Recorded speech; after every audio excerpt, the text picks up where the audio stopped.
Hi ഇപ്പം എല്ലാ മുത്തുക്കൾക്കും നമസ്കാരം. നമ്മളപ്പോൾ വീണ്ടും ഒരു പുതിയൊരു ഐറ്റമായിട്ട് കണ്ടുമുട്ടുകയാണ്. വേറൊന്നുമല്ല, നമ്മുടെ ബക്കറ്റ് ചിക്കനാണ് ഇന്ന് നമ്മൾ ഉണ്ടാക്കാൻ പോകുന്നത്. നമ്മുടെ മഡ് ചിക്കനെ ഏറ്റെടുത്ത എല്ലാ മുത്തുക്കൾക്കും ലോട്ട്സ് ഓഫ് ലവ്. അപ്പോൾ ഇന്ന് മഡ് ചിക്കനേലും റിസ്ക് കൂടുതലായ ടേസ്റ്റുള്ള ഒരു അടിപൊളി സാധനമാണ് നമ്മൾ ഉണ്ടാക്കാൻ പോകുന്നത്.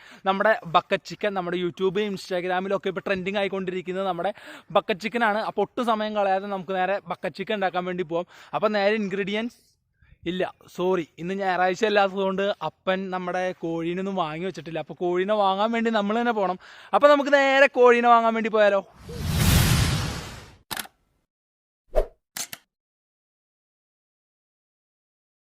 അപ്പം ഞാൻ എൻ്റെ വീടിൻ്റെ അടുത്തുള്ള ഒരു ചിക്കൻ സെൻറ്ററിൽ വന്നേക്കാണ്. അപ്പോൾ 105 രൂപയാണ് ഇന്നത്തെ പ്രസൻറ്റ് ചിക്കൻ്റെ വില. ഇന്നലെ 100 നമ്മൾ ഇത് ചെയ്തപ്പോൾ 110 ഇന്നിപ്പോൾ 105 രൂപ കുറഞ്ഞിട്ടുണ്ട്. 35 രൂപയ്ക്കൊക്കെ കോഴി വാങ്ങിയൊരു കാലം ഉണ്ടായിരുന്നു. പക്ഷേ ഇപ്പോൾ വില അത്യാവശ്യം കുറഞ്ഞിട്ടുണ്ടോയെന്ന് ചോദിച്ചു കഴിഞ്ഞാൽ കുറഞ്ഞിട്ടില്ല, നല്ല രീതിയിൽ തന്നെ കൂടിയിരിക്കുകയാണ്. നമ്മൾ കുറയും. അപ്പോൾ നമുക്ക് ഇനിക്ക് കൂട്ടത്തിൽ നിന്ന് നല്ല സുന്ദരനായിട്ടുള്ള ഒരു കോഴീനെ നമുക്ക് നോക്കിയെടുക്കാം. ചേട്ടാ, അപ്പോൾ നമുക്ക് നല്ലൊരു സുന്ദരനായ ഒരു കോഴീനാണല്ലോ. എന്തായാലും പക്ഷിപ്പരി പിടിച്ച കോഴിയല്ല, ഇവിടുത്തെ സ്വന്തം ഫാമിലെ കോഴി. ഏറ്റവും സുന്ദരനായ എല്ലാ കോഴികളും സുന്ദരന്മാരാണ്, നാട്ടിലെ കോഴിയാണ്. ഒരിക്കലും മറ്റേ സംശയിക്കാതെ ധൈര്യമായിട്ട് നമുക്ക് കഴിക്കാൻ നമ്മുടെ നാട്ടിൽ മാത്രം വളർത്തുന്ന കോഴിയാണ് ഈ കടയിൽ എന്തായാലും വിൽക്കുന്നത്. അതുകൊണ്ട് ധൈര്യമായിട്ട് ഉണ്ടായി. അപ്പൊ നല്ല കാര്യം. ധവനെ കാണാൻ നല്ല സൗന്ദര്യമുണ്ട്. എനിക്ക് ധവനെ അങ്ങ് പിടിച്ചേക്ക്. മരണം വരുമൊരു നാളോർക്കുക മർത്യാനേ, കൂടെ പോരും നിൻ ജീവിത ചെയ്തികളും സൽകൃത്യങ്ങൾ ചെയ്യുക നീ അനസത കൂടാതെ. അപ്പോൾ നമ്മൾ കടയിൽ പോയി കോഴീനെയൊക്കെ വാങ്ങി എല്ലാം സെറ്റ് ചെയ്തു. വീടിൻ്റെ അടുത്തുള്ള ഒരു വലിയ പറമ്പാണ് നമ്മൾ ഇതിനായിട്ട് സെലക്ട് ചെയ്ത് വെച്ചേക്കണം. അപ്പോൾ എൻ്റെ 2 കൊലീഗ്സ് 2 കമ്പാനിയൻസ് അവിടെ നിൽക്കുന്നുണ്ട് നമ്മളെ സഹായിക്കാൻ വേണ്ടി. ഒരു ഹായ് പറഞ്ഞേ. അപ്പോൾ 2 പേരാണ് നമ്മളെ സഹായിക്കാൻ വേണ്ടിയുള്ള ഈ സംഭവം. നമുക്ക് ഒറ്റയ്ക്ക് ചെയ്യാമെന്ന് വെച്ച് കഴിഞ്ഞാൽ ഇച്ചിരി വലിയ ടാസ്ക്കാണ്. പിന്നെ നല്ല വെയിലുണ്ട്. രാവിലെ തൊട്ട് ഇതിൻ്റെ പ്ലാനിങ്ങിലായിരുന്നു. ഇപ്പോൾ സംഭവം കിട്ടിയപ്പോൾ 1 മണിയായി. ഇത് നമ്മുടെ എല്ലാം സെറ്റ് ചെയ്ത് വെച്ചിട്ടുണ്ട്. ഇതാണ് നമ്മുടെ ആ ഒരു ബക്കറ്റ് എന്ന് പറയുന്ന ഒരു സാധനം. നമ്മുടെ എന്താ പറയുക, നമ്മൾ യൂട്യൂബിൽ കൂടെയും ടിക്ടോക്കിലൂടെയൊക്കെ വൈറലായിക്കൊണ്ടിരിക്കുന്നത് ഈ ഒരു ബക്കറ്റിൻ്റെ അകത്ത് വെച്ചാണ് ഈ ചിക്കൻ ഉണ്ടാക്കുന്നത്. 99.9% ഇത് കരിയാൻ ചാൻസ് ഉണ്ട്. പിന്നെ എന്തെങ്കിലും ദൈവഭാഗ്യം ഉണ്ടെങ്കിൽ നമുക്ക് ഇതിനെ കരിയാതെ കിട്ടും. നമുക്കൊന്ന് പരീക്ഷ നോക്കാം ഇത് കരിയില്ലേന്ന്. കരിഞ്ഞാലും കരിഞ്ഞില്ലെങ്കിലും ഞാൻ വീഡിയോ പോസ്റ്റ് ചെയ്യും. ഇതൊരു വാശി തന്നെയാണ്, ഇതൊരു ചലഞ്ചായിട്ടാണ് ഞാൻ എടുത്തേക്കണേ. അപ്പോൾ നമുക്കിനി ഇതിൻ്റെ പ്രിപ്പറേഷനിലേക്ക് പോകാം. അപ്പോൾ ഈ വീഡിയോ നമ്മൾ അഞ്ചലാണ് കുക്ക് ചെയ്യണത്. അപ്പോൾ അഞ്ചലിൻ്റെ വലിയൊരു ആഗ്രഹമാണ്, ആൾ കാണുന്ന പോലെ നല്ല ഒരു ഗംഭീര കുക്കാണ്. അപ്പോൾ ഈ വീഡിയോ എനിക്ക് വേണ്ടി പുള്ളി കുക്ക് ചെയ്ത് തരാം. എന്നോട് വ്ളോഗ് മാത്രം ചെയ്താൽ മതി. കംപ്ലീറ്റ് കുക്കിങ്ങും പുള്ളിയാണ് ഏറ്റെടുത്തേക്കണേ. അപ്പോൾ നമ്മുടെ ഇൻഗ്രീഡിയൻസ് എന്താണെന്ന് വെച്ച് കഴിഞ്ഞാൽ ഇനി നമുക്ക് അതിനെപ്പറ്റി പറയാം. അപ്പോൾ ഇത് നമ്മുടെ സുന്ദരനായ കോഴിക്കുട്ടൻ, പിന്നെ നമ്മുടെ മസാലകൾ മുളക് പൊടി, മഞ്ഞൾപ്പൊടി, മല്ലിപ്പൊടി, ഇച്ചിരി വെളിച്ചെണ്ണ, അതൊക്കെയാണ് ഇവിടെ ഉള്ളത്. പിന്നെ ഇത് കാണുന്നത് നമ്മുടെ ഇൻസ്റ്റൻ്റ് ആയിട്ടുള്ള നമ്മുടെ ജിഞ്ചർ പേസ്റ്റാണ്. ഇനി നമുക്ക് നേരെ മസാലകളെല്ലാം മിക്സ് ചെയ്ത് കൊടുക്കാം. ആദ്യം നമ്മുടെ മുളക് പൊടി, അതൊരു 2 സ്പൂണാണ് ഇപ്പോൾ ഞാൻ ഇവിടെ കണക്കാക്കി എടുക്കുന്നത്. പിന്നെ 2 സ്പൂൺ മുളക് പൊടി, അത് നിങ്ങളുടെ നിങ്ങളുടെ ഒരു ആവശ്യത്തിനനുസരിച്ച് നിങ്ങൾക്ക് ഇടാം. അതിനുശേഷം ആഡ് ചെയ്യാൻ പോകുന്നത് മല്ലിപ്പൊടിയാണ്. മല്ലിയുടെ ഫ്ലേവർ ഞാൻ പറഞ്ഞ പോലെ തന്നെ എല്ലാവർക്കും വളരെ ഇഷ്ടപ്പെട്ട ഫ്ലേവറാണ്. അതുകൊണ്ട് മല്ലിപ്പൊടി ഒരു 1.25 ടീസ്പൂൺ ഇട്ടോ. ഇനി മഞ്ഞൾപ്പൊടി കമ്പാരിറ്റീവ്ലി വളരെ കുറച്ച് മതി, അതൊരു 1 സ്പൂണാക്കി മാത്രം എടുത്തിട്ടുള്ളൂ. ഇനി ഇതിലേക്ക് ആഡ് ചെയ്യാനുള്ളത് നമ്മുടെ ഉപ്പാണ്. ഉപ്പ് ഒരു 2 സ്പൂൺ ഉപ്പ്, 2 സ്പൂൺ വേണ്ട, ഒരു 1.5 സ്പൂൺ ഉപ്പ് ഇട്ടോ. പിന്നെ ഉപ്പ് കുറവുണ്ടെങ്കിൽ നമുക്ക് അതനുസരിച്ച് നോക്കിയിട്ട് മസാല എല്ലാം മിക്സ് ചെയ്ത് കഴിഞ്ഞിട്ട് നോക്കിയിട്ട് ഇടാം. ഇനി നമുക്ക് ഇതിലേക്ക് ആഡ് ചെയ്യാനുള്ളത് നമ്മുടെ ചെറുനാരങ്ങയാണ്. നാരങ്ങയുടെ ഫ്ലേവർ എല്ലാവർക്കും ഇഷ്ടപ്പെടും. അതുകൊണ്ട് തന്നെ നമുക്കൊരു നാരങ്ങ ഇട്ട് കഴിഞ്ഞാൽ ആ മസാല കുറച്ചും കൂടി നമ്മുടെ ചിക്കൻ ഒന്ന് സെറ്റായി വരാൻ, മസാല ചിക്കനിൽ പിടിക്കാൻ ചാൻസ് കൂടുതലാണ്. അപ്പോൾ അതുകൊണ്ട് നമുക്ക് നാരങ്ങ ഇതിലേക്കൊന്ന് പിഴിഞ്ഞൊഴിക്കാം. ഇനി നമുക്കിതിലേക്ക് കുറച്ച് വെളിച്ചെണ്ണ ഒന്ന് ആഡ് ചെയ്ത് കൊടുക്കാം. നമ്മുടെ മസാല കുറച്ചുകൂടി സ്മൂത്ത് ആവാൻ വേണ്ടിയാണ്. നമുക്ക് മസാല കുഴച്ചെടുക്കാൻ വെളിച്ചെണ്ണ കൂടിയേ തീരൂ. അപ്പോൾ നല്ല രസമായിട്ട് നമുക്ക് മസാല കുഴച്ചെടുക്കാൻ പറ്റും. ഇനി നമ്മൾ ആഡ് ചെയ്യാൻ പോണ നമ്മുടെ ഇൻസ്റ്റൻറ്റ് ഗാർലിക് പേസ്റ്റാണ്. അപ്പോൾ ഗാർലിക്കും ഇഞ്ചിയും കൂടിയും ഉള്ളൊരു പേസ്റ്റാണിത്. നമ്മളിനിയിപ്പോൾ മിക്സിയൊക്കെ എടുത്ത് ഇത് മിക്സ് ചെയ്തെടുക്കാനുള്ള മടിയും കൊണ്ട് നമ്മൾ ഇൻസ്റ്റൻ്റായിട്ട് ഇതിപ്പോൾ 20 രൂപ എങ്ങാണ്ടായുള്ളൂ കടയിൽ നിന്ന് വാങ്ങിയത്.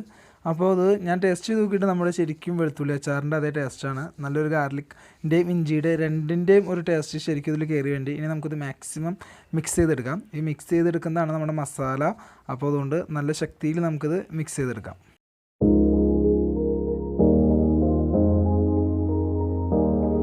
ഇനി നമ്മൾ നമ്മുടെ സുന്ദരനായ കോഴിക്കോട്ടിനെ കഴുകി വൃത്തിയാക്കി ഇതുപോലെ വരഞ്ഞു കൊടുക്കണം. മാക്സിമം എല്ലായിടത്തും തന്നെ വരഞ്ഞു കൊടുക്കണം. എങ്കിൽ മാത്രമാണ് നമ്മൾ ഉണ്ടാക്കി വെച്ചേക്കണ മസാല ഇതിൻ്റെ അകത്തേക്കൊക്കെ ചെല്ലുള്ളൂ. ഈ മസാലയാണ് ഈ കോഴിയുടെ മെയിനായിട്ടുള്ളൊരു ടേസ്റ്റ്. അതുകൊണ്ട് തന്നെ എല്ലാ കോർണറും എല്ലാ എഡ്ജിലും എല്ലായിടത്തും നമ്മൾ ഇതുപോലെ കത്തി ഉപയോഗിച്ച് വരഞ്ഞു കൊടുക്കണം. വരഞ്ഞു കൊടുക്കണമെങ്കിൽ ഒരു കുറവും വിചാരിക്കരുത്. നല്ല രസമായിട്ട് നല്ല വൃത്തിയായിട്ട് നല്ല നീളത്തിൽ വരഞ്ഞു കൊടുത്താൽ മാത്രമാണ് നമ്മുടെ മസാല ഇതിൻ്റെ അകത്തേക്ക് ഇറങ്ങി നമുക്ക് നല്ല ടേസ്റ്റ് ഉണ്ടാക്കി നമ്മുടെ ചിക്കന് നല്ലൊരു ടേസ്റ്റ് കിട്ടത്തുള്ളൂ. ഇനി നമുക്ക് നമ്മുടെ മോനൂസിനെ ഈ മസാലയിൽ അങ്ങ് കുടിപ്പിച്ച് കിടത്താം. കുളിപ്പിച്ച് തന്നെ കിടത്തിക്കോ. ശരിക്കും മസാലയിൽ ഒരു കുറവ് വിചാരിക്കരുത്. കയ്യിലുള്ള മസാല മൊത്തം അവൻ്റെ ബോഡി ഫുൾ അങ്ങ് തേച്ച് പിടിപ്പിച്ച് വെക്കുക. ആ ഒരു വെപ്പിക്കലാണ് നമ്മുടെ ചിക്കൻ്റെ ഒരു മെയിനായിട്ടുള്ളൊരു ടേസ്റ്റൊക്കെ കിട്ടുന്നത്. അപ്പോൾ അതുകൊണ്ട് ഗായ്സ് മസാലയിൽ പിശിക്കരുത്. സൂപ്പറായിട്ട് മസാല അങ്ങ് തേച്ച് പിടിപ്പിക്കുക. ഒരു കുറവും വിചാരിക്കരുത്. മസാലയാണ് നമ്മുടെ മെയിൻ. അതുകൊണ്ട് തന്നെ ഫുൾ ബോഡി ഫുൾ മസാലയിൽ കുളിപ്പിച്ച് അങ്ങ് കിടത്തിക്കോളാം. അപ്പോൾ ഗായ്സ് നമ്മുടെ കോഴീനെ നമ്മൾ മസാല പരുവത്തിലാക്കി അവിടെ അങ്ങ് വെച്ചിട്ടുണ്ട്. ഇനി നമുക്ക് ചെയ്യാനുള്ള ഇവിടെ നമ്മളൊരു കുറ്റി എടുത്ത് വെച്ചിട്ടുണ്ട്. ഈ കുറ്റീനെ നമുക്ക് നമ്മുടെ ബക്കറ്റ് ചിക്കൻ വെക്കാനുള്ള ഒരു തട്ടാക്കി മാറ്റിയെടുക്കണം. ഇനി നമ്മൾ മണ്ണുകൊണ്ട് ഇത് അടിച്ച് മണ്ണിലടിച്ച് ഈ കുറ്റി ഉറപ്പിക്കണം. ഇനി ആ കർമ്മത്തിലേക്കാണ് നമ്മൾ പോകാൻ പോണേ. അപ്പോൾ കോഴിയുടെ മസാല കഴിഞ്ഞ് കഴിഞ്ഞാൽ ഇനി ബക്കറ്റ് നമുക്ക് ഫിക്സ് ചെയ്യേണ്ട കർമ്മമാണ്. ബക്കറ്റ് ഫിക്സ് ചെയ്യണമെങ്കിൽ നമ്മൾ ശ്രദ്ധിക്കേണ്ട ഒരു കാര്യം, നമ്മളൊരു കോലെടുക്കണം. അതുപോലെ തന്നെ പിന്നെ ആ കോലിൻ്റെയും ബക്കറ്റിൻ്റെയും ഒരു മെഷർമെൻറ്റ് നോക്കണം. ഏകദേശം ഇത്രയും നമ്മൾ ഈ കോലിൻ്റെ ഒരു ലെങ്ത് എടുക്കുകയാണ്. കാരണം ഇത്രയും നമുക്ക് മണ്ണിൻ്റെ അടിയിലേക്ക് കുഴിച്ചിടാനുള്ളതാണ്. എന്നിട്ട് അതിൻ്റെ മേലെ ബക്കറ്റ് നമുക്ക് കറക്റ്റായിട്ട് ഫിക്സ് ചെയ്യണം. അപ്പോൾ നമുക്കിനി കോല് വെട്ടിയെടുക്കാം.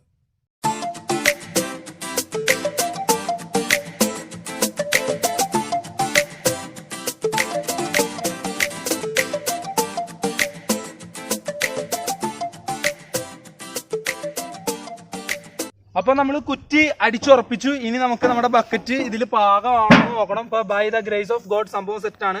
ഇനി ഇതിൻ്റെ അകത്ത് നമുക്ക് ചിക്കൻ കെട്ടണം. എന്നിട്ട് ബക്കറ്റ് കൊണ്ട് കവർ ചെയ്യണം. അതിൻ്റെ മേലെ ഒരു കല്ലെടുത്ത് വെക്കണം. അത് കഴിഞ്ഞ് 2 മണിക്കൂർ തീ കത്തിക്കണം. ബക്കറ്റ് എടുത്ത് മാറ്റുന്നു. അതാ ബ്യൂട്ടിഫുൾ കരിയാത്ത അടിപൊളി ചിക്കൻ. എങ്ങനെയൊക്കെയാണ് പ്ലാനിങ് പ്രതീക്ഷ നമുക്കറിയില്ല എന്താവുന്നു. ഞാൻ നേരത്തെ പറഞ്ഞ പോലെ തന്നെ കണ്ടേക്കണം 99.9% ഈ ഒരു സംഭവം കട്ട ഫ്ലോപ്പാണ്. നമുക്കറിയില്ല, നമുക്ക് ചെയ്തു നോക്കാം. അപ്പോൾ നമുക്കിനി ചിക്കൻ കൊണ്ടുവന്നതിൽ സെറ്റ് ചെയ്യാം.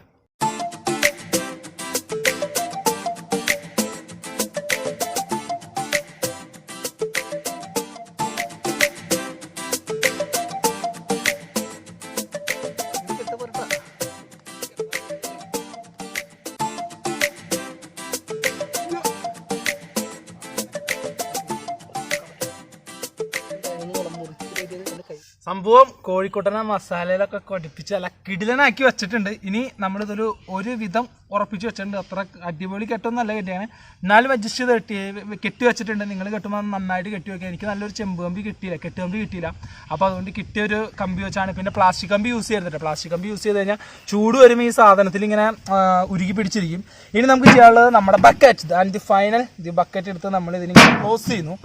ക്ലോസ് ചെയ്തു. ഇനി നമ്മളൊരു ബലത്തിന് വേണ്ടി ഇതിൻ്റെ മേലെ ഈ ഒരു കല്ല് അല്ലെങ്കിൽ തീയുടെ ഒരു പ്രഷർ വരുമ്പോൾ ഇത് മറിഞ്ഞു പോകാൻ ചാൻസ് ഉണ്ട്. ഇപ്പൊ തീ അകത്തേക്ക് കയറില്ലെന്ന് നമ്മൾ വിചാരിക്കണു. ഇതിപ്പോ ഇങ്ങനെ ഇരിക്കട്ടെ. അപ്പൊ ഇനി നമുക്ക് പോയിട്ട് വിറക് എടുത്തു വന്നിട്ട് സംഭവം ബ്ലാസ്റ്റ് ആക്കാം.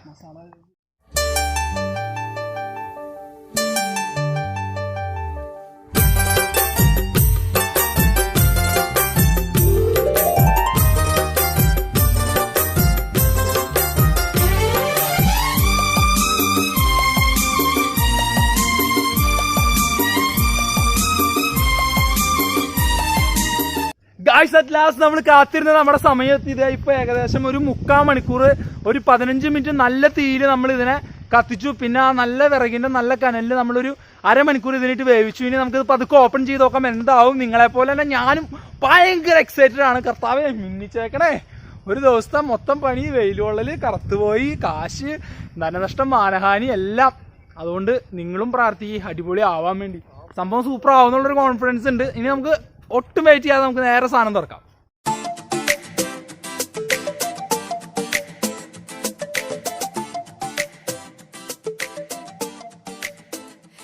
അപ്പൊ ഗായ്സ് നമ്മളെ തുറക്കാൻ പോവാണ്. കരിഞ്ഞു പോവോ തമ്പുരാനറിയാ. ദൈവമേ മിന്നിച്ചേക്കണേ.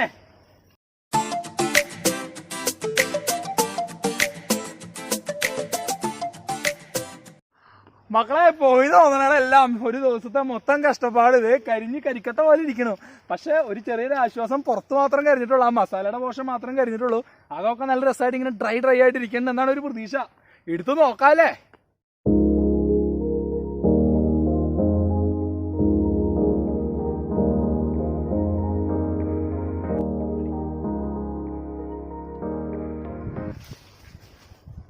സംഭവം അടിപൊളി, മസാലയൊക്കെ അങ്ങ് പിടിച്ചിട്ടുണ്ടല്ലോ. സൂപ്പറാണ്, സൂപ്പർ എന്ന് പറഞ്ഞാൽ സൂപ്പറാണ്. നല്ല രസമുണ്ട്, നല്ല ടേസ്റ്റ് ഉണ്ട്. Must try ഡിഷാണിത്.